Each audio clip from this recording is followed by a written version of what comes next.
Del libro de los Salmos, las obras y la palabra de Dios. De manera prácticamente unánime, el Salmo 19 ha sido dividido en tres partes. En la primera, expresa la grandeza de Dios que podemos contemplar por medio de la naturaleza.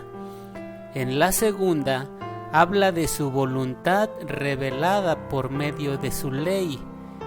Y en la tercera, expresa las deficiencias del ser humano ante tanta grandeza y pide la ayuda de Dios. En la primera parte, en la que se habla de la creación, dando a conocer la grandeza de Dios, podemos destacar lo siguiente. Los cielos cuentan la gloria de Dios y el firmamento anuncia la obra de sus manos. El verbo contar en hebreo significa dar a conocer, enumerar algo o proclamar. El verbo en la lengua original está en participio.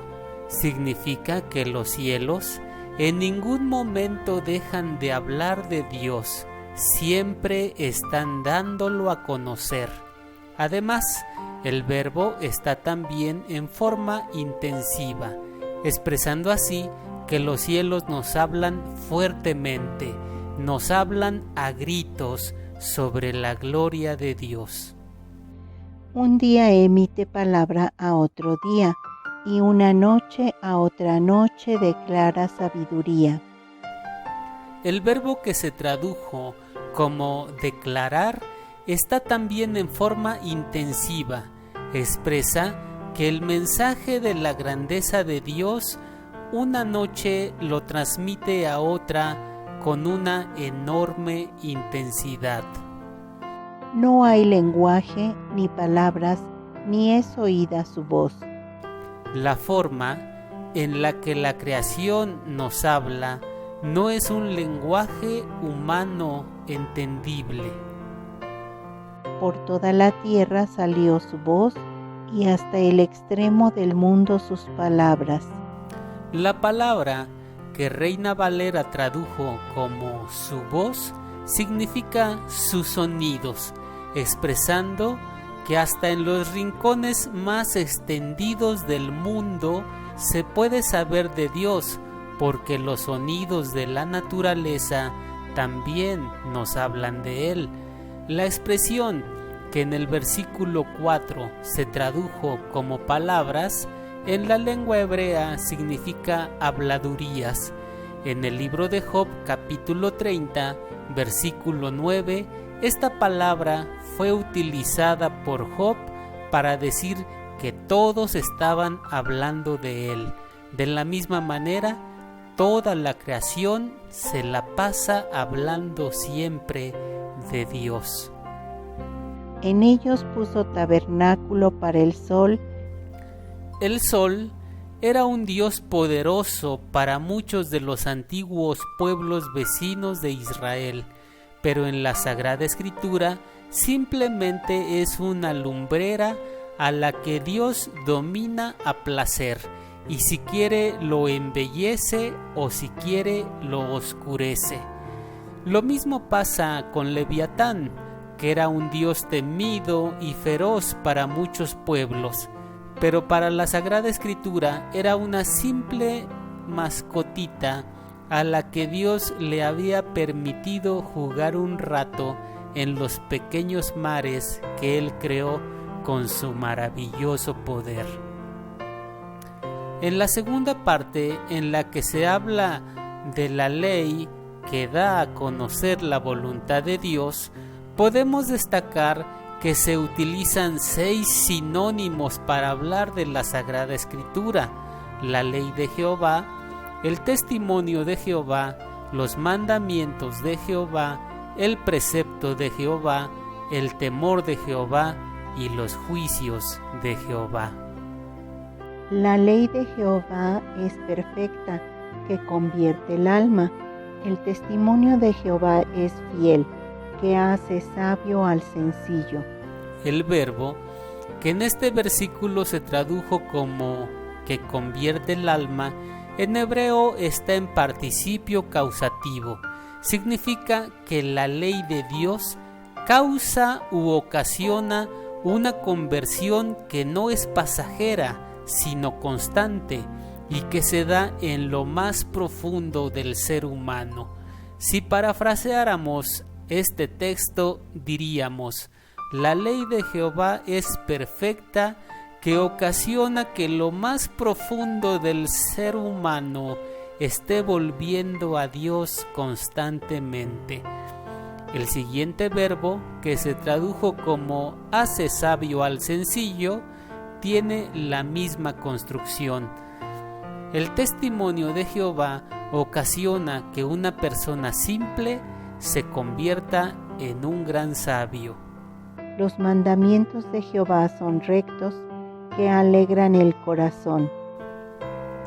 El versículo 8 es maravilloso porque habla de la mucha ayuda que las palabras de Dios traen a la vida emocional, alegran el corazón. La construcción gramatical es la misma en participio causativo. Los mandamientos de Dios son como un camino recto que no tiene curvas ni baches. En ellos se puede caminar seguro, y cuando una persona está en contacto con ellos ocasionarán que su corazón constantemente se vea fortalecido con el verdadero gozo que procede de Dios. En otras palabras, estando en contacto con la palabra de Dios, serán unos corazones siempre alegres. En la tercera parte se habla de las deficiencias del ser humano para obedecer esta ley tan maravillosa, y se pide la ayuda de Dios para poder llevarla a cabo. Tu siervo es además amonestado con ellos, en guardarlos hay grande galardón. La expresión que Reina Valera tradujo como ser amonestado, en hebreo significa hacer una advertencia o avisarle algo a alguien para que tenga cuidado. Este es el verbo que se utilizó en el segundo libro de los Reyes, cuando el profeta Eliseo le avisaba al rey de Israel con anticipación en dónde iban a acampar los sirios para que pudiera huir de ellos. Por eso, la Biblia Dios habla hoy tradujo: son advertencias para este siervo tuyo. Y es por eso que el guardarlos trae una recompensa o un provecho muy grande para la vida, porque nos avisan las cosas con anticipación. ¿Quién podrá entender sus propios errores? Líbrame de los que me son ocultos. Para muchos traductores, este versículo está unido con el anterior, ya que la partícula hebrea gam, que Reina Valera tradujo como además tu siervo es amonestado, también significa aunque, y por eso traductores como Sebastián Bartina tradujeron: aunque tu siervo se ocupa de ellos en custodiarlos con mucho empeño, ¿quién podrá entender sus propios errores? Haciendo referencia a nuestra incapacidad para cumplir con la ley de Dios. Juan Calvino, en su comentario al libro de los Salmos, ya veía en esta expresión la incapacidad del ser humano para observar de manera plena la ley de Dios y ganarse la salvación por medio de las obras. Preserva también a tu siervo de las soberbias, que no se enseñoreen de mí. Entonces seré íntegro y estaré limpio de gran rebelión.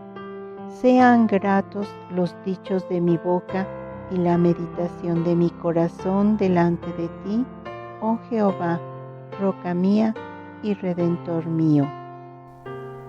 Finalmente, en conexión con el contexto, el salmista pide la ayuda de Dios para poder guardar la ley, ya que él es consciente de que por sí mismo no va a poder. Pide a Dios que lo perdone también por aquellas faltas que comete y ni siquiera se da cuenta de ellas. Además, le pide que lo proteja de no caer en la autosuficiencia, porque él desde entonces ya entendía que antes del puro cumplimiento externo de los mandamientos está la gracia y la misericordia de Dios. Beautiful words, wonderful words, wonderful